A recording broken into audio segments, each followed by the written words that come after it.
What is going on, everybody? Welcome to LearnToDefendCyber. My name is Joseph, and today we're going to be working on some practical phishing analysis with Tryhackme. I'm going to be working on the, let me pull it up here, Greenholt Phishroom. Looks like the machine finally started. I went ahead and started it before. If you're following along at home, you'll have to join the room at the top, and then there's going to be a start machine button, and I'll show you that here in just a moment. So let's go ahead and pivot on over and take a look at this phishing email.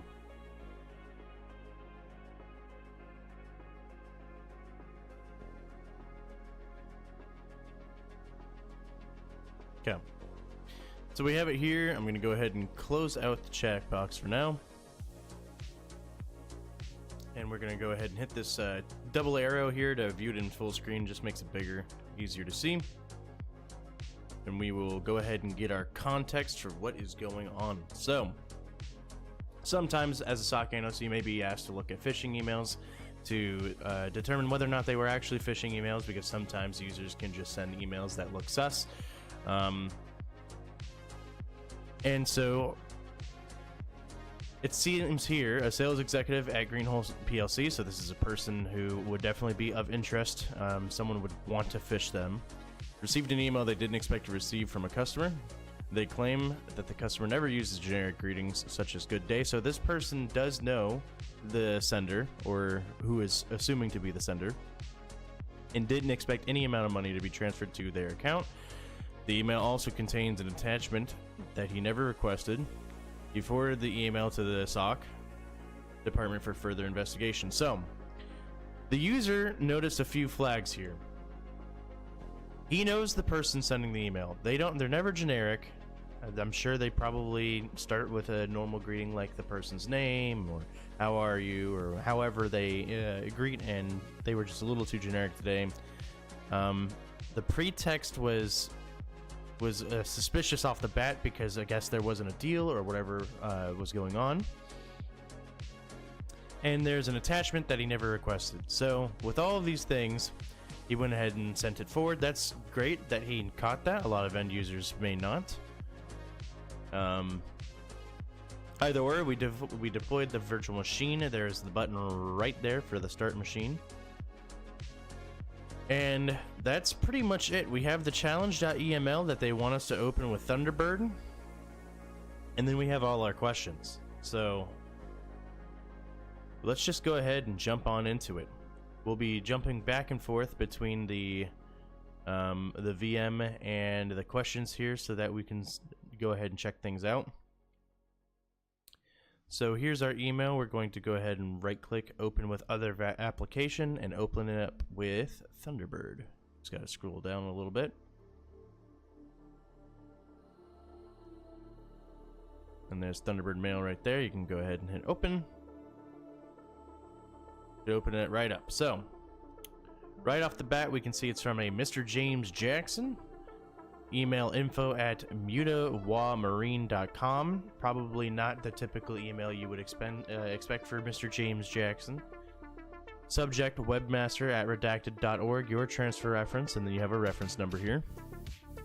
Reply to, and the reply address is different. info.mutawamarine@mail.com. So that's not the same. If you've noticed, that's a big red flag right off the bat. And we can see who it was to. It's been redacted. A few key details. If you were in a SOC, you may want to jot these down. It came in on, I'm assuming when this room was new, 2020 was relevant, so we'll pretend that it came in 2025 in a month that made sense, but for sake of actually documenting what happened, this came in on the 10th of June at 5:58 a.m., which is probably a little early. Not a lot of people send emails that early. Some do. You'd know based on your history with the person. So, good day, webmaster@redacted.org. As instructed, funds have been transferred to your account this morning via Swift. Details are as below, and a receipt of the payment is attached. So we have an attachment down here. It's a CAB file. Already, that's gonna throw anyone off. Not a lot of people know what CAB files are, especially end users. So we have an irregular attachment here that is posing to be or is a cab file, but it looks like it's trying to disguise itself as a PDF. So if you see here, they have it formatted to look like a PDF, and then it's a .cab. So that's always suspicious. And we have a bunch of the information here, and we're going to look at the headers here in just a moment, but let's go ahead and look back at the questions. So, what is the transfer reference number listed in the email subject? We have a transfer reference number right here in the subject. We don't even need to open up the headers for that because you can see the subject line. We copy that with Control-C, paste it on over here and submit. Who is the email from? Well, it says it's from James Jackson. So it looks like they want the Mr. James Jackson. I'll just type it in myself because it's not letting me really copy that. Okay. What is his email address? Supposedly it is info@mutawamarine.com.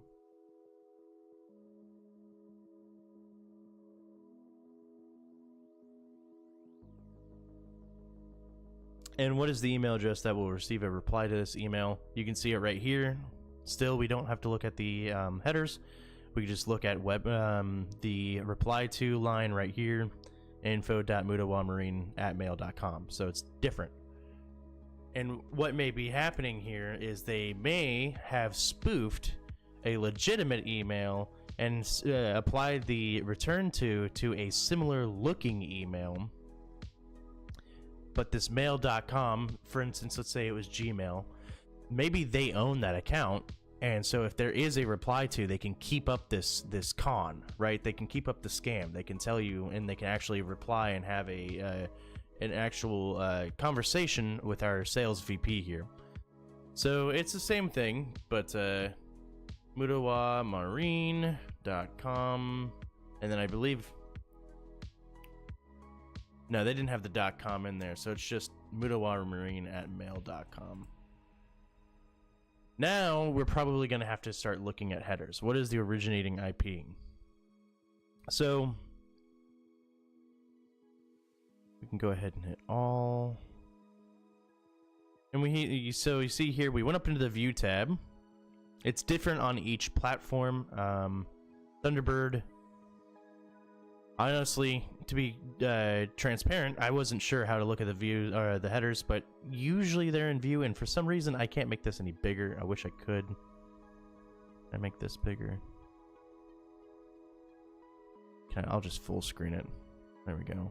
Hopefully my big head isn't blocking anything important. It looks like it kind of is, so let's see.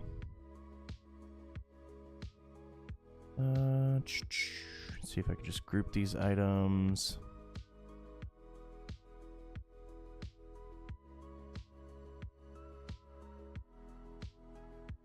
I'll stick myself in the bottom left over here. And we will flip everything.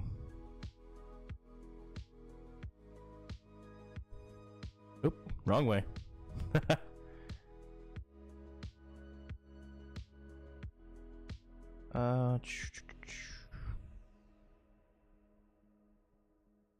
Alright, okay, well. What's going on, Jesse? There we go. Perfect. So, we got our headers up here. Bunch of big, scary things. If you've been following along the last few videos, you know that we've been going through different lessons on how to look at headers, what information you can find where. There's great rooms on Tryhackme so far. Go watch the previous videos if you're a little lost. But one of the things we may need to do here is we may need to actually bring up... It automatically goes to CyberChef. I like that. We need to bring up something like MX Tools. Should be the name of it, I'm pretty sure. Okay.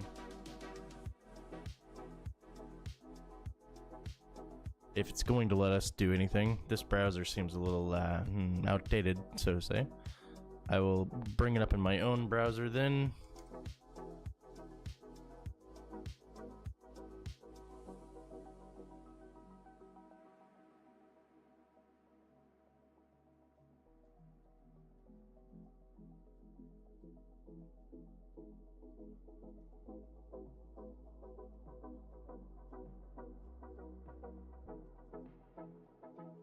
Just trying to find it on Google, and then I will show you guys the link, and we will move on from there. Should just be called mxtoolbox.com, I'm pretty sure. Yep, mxtoolbox.com. And then we can go over here to analyze headers. So here is that mxtoolbox.com/emailheaders.aspx. That is our tool here that we're going to be using. I'm going to go ahead and just go from the bottom, and we're going to copy all of this. If it lets us, come on. Might need to go to the raw headers, which we can probably do just by opening this up in a text editor. Yep, here we go. Bunch of nonsense here, blah, blah, blah. Just going to go all the way down to the bottom.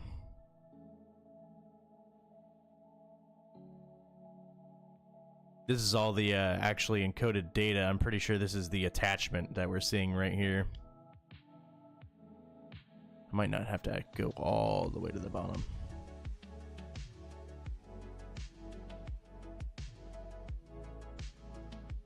Oh, Vim.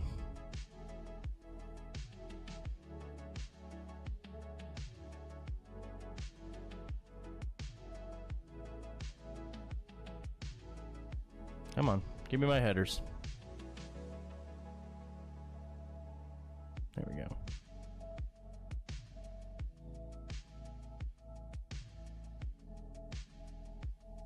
All right. I mean, we can just look at it here, but I wanted to show off this tool, so.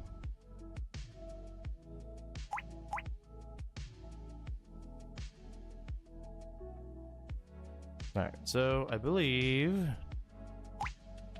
you have to bear with me here. I don't typically use Vim. We should be able to.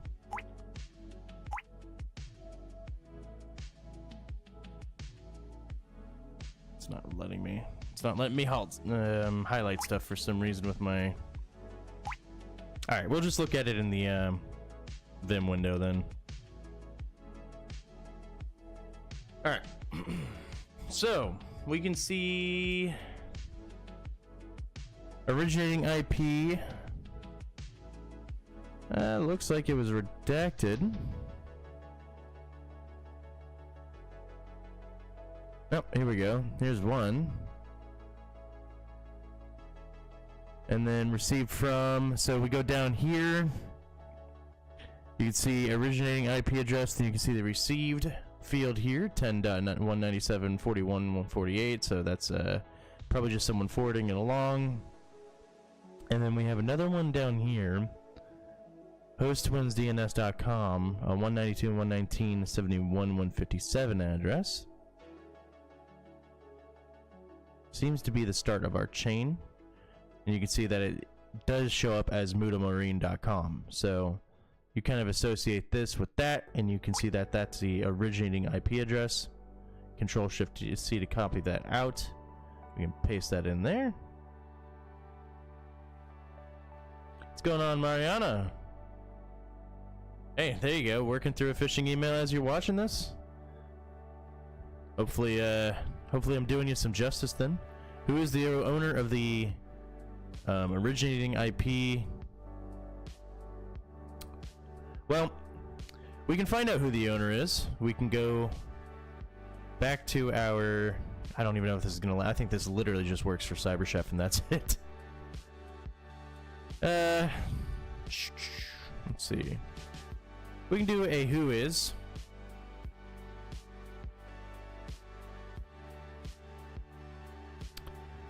So who is a great tool.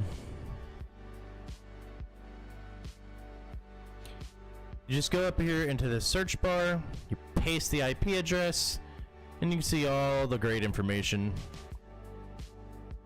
about who owns what. Hostwins.com owns it.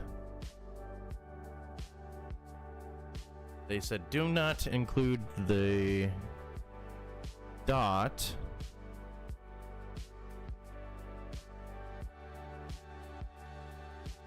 should. The being funky.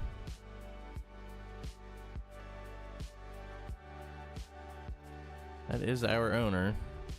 Oh, maybe it's HostOnes LLC. Is that what they want? Yep. All right, so it's HostOnes LLC. They didn't want the originating domain. They wanted who actually owned it. So who is a great little tool to have in your back pocket. Shows us all this different information. You can see what range of addresses they own here. So they own a decent chunk. It's directly allocated. You see the organization who owns it, when they registered it, and when it was last updated. This just looks like the generic domain name. And sometimes if they don't redact stuff, you can even find funny information like the admin name. You can get an idea of their email structure. Well, it's at hostwins.com. You can see things like maybe where they're located. You know, different things. I'm sure this is probably just the headquarters for the business, so I'm not really doxing anything. You can just find that on Google. What is the SPF record for the return path domain? So I was trying to use MX tools earlier, and we're going to try and do that again. I'm sure it's going to go swimmingly. MX tools would also help us find that SPF record.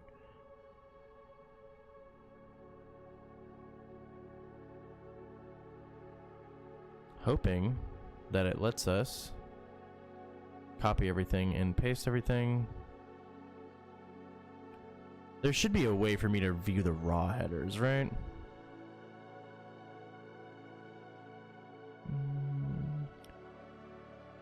Thunderbird's got to have a way to do it. File, view, probably it's probably in view somewhere. Message source maybe. Oh yeah, here we go. You see, this is all the nonsense we were scrolling through earlier. That's just the attachment that comes with it. So let's go ahead and just copy down to here. We don't really need the attachment part because that's just your multimedia. Paste that in here and hit analyze header. It is not DMARC compliant. You can see that it has SPF alignment, but nothing else insane. We can see our SPF record includes spfprotectionoutlook.com. What are they asking for? SPF record for the return path domain. So they want the return path domain.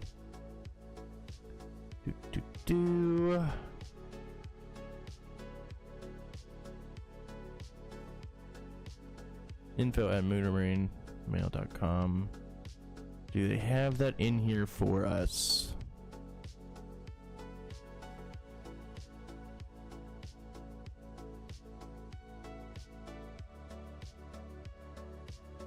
So you can see that it failed SPF and that it was spoofed. This basically is what that is saying. I don't want moonermarine.com. I'm thinking I want that mail.com one.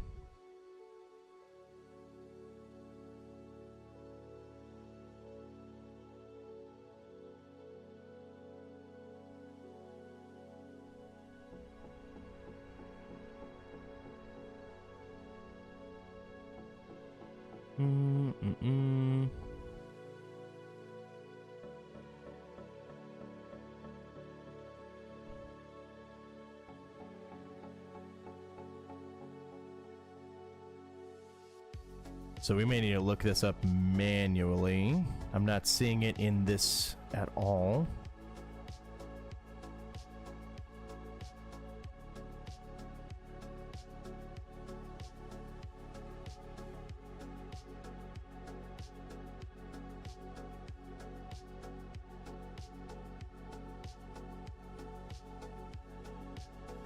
This is for Moonermarine.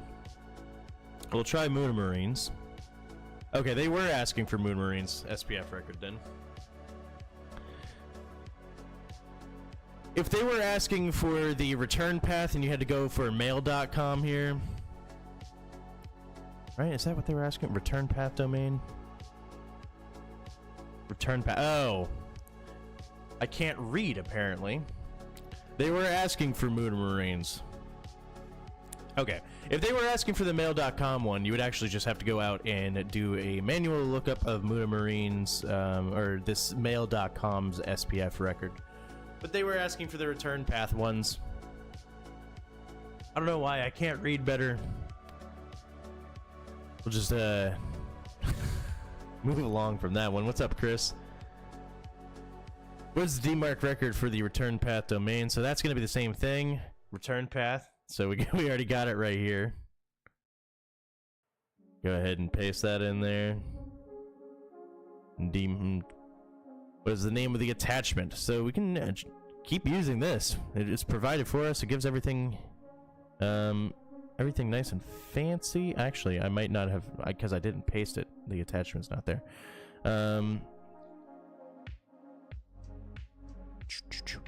The name of the attachment's down here. This SWT. Can we just copy this? I'm gonna save it. This is a virtual machine. We're gonna save it down to the desktop here. You would do this if you were analyzing it anyways. It's zipped up, as you can see, so it's still currently safe-ish. Handle with caution. I want to go into the properties, and I can go ahead and just copy this name out, and that is our answer. And we need a file hash of it anyway, so I needed to download it anyway. So we'll go into the terminal here. We'll print our working directory. Okay, so we gotta, let's see, we should just be able to CD into desktop here. CD into capital D desktop. I'm gonna blow this up a little bit so you can see what I'm doing. Come on. There we go. List, you can see that we do have our cab file here. We can go ahead and SHA 256 sum. SWT. Please let me tab complete so we don't have to type that all out. And we got our file hash here. And with that, we could go to, we could go to virus total if we wanted. And figure out more about the file. So they want to know now what the attachment's file size is. Don't forget to add KB to your answer. So they want to know what the file size is. We had the properties pulled up already. I think I closed out of it. So go into the properties. You can see the file size here, 403 kilobytes. That translates. I think a KIB is different from a KB. I want to say, I don't know the rough translation off the top of my head.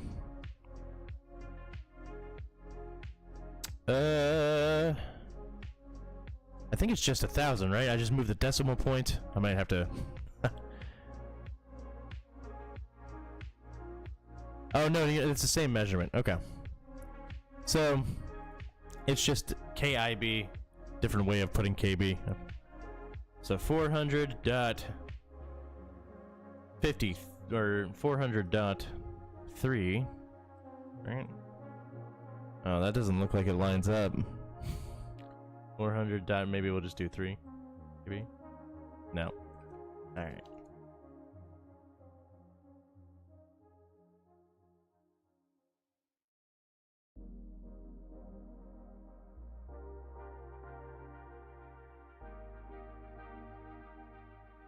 That is the file size. Maybe it's rounding. You know what? It could be rounding to the closest tenth.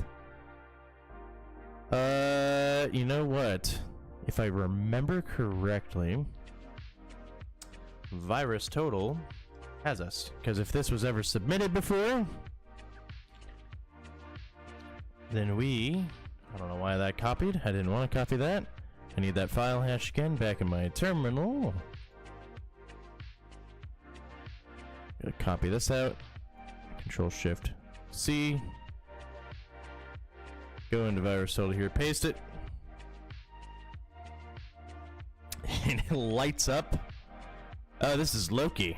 Okay.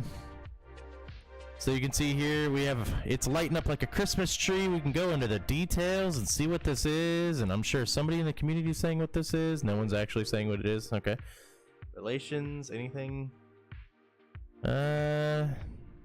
Bunch of interesting data on at a first glance, and you see right here 400.26, and it's a .rar file. Okay, so that would explain why it is zipped up and not a cabinet file, or originally it's a .rar file. So we can paste that in, 400.26 kilobytes. What is the actual file extension? We saw that is a rar file. A rar is just a different form of, you may hear a tar file, rar file, zip file, all kind of the same thing. Well, not tar. Tar is like a collection of data and then you gzip it. But gzip, then rar, and .7zip, all of those things are similar.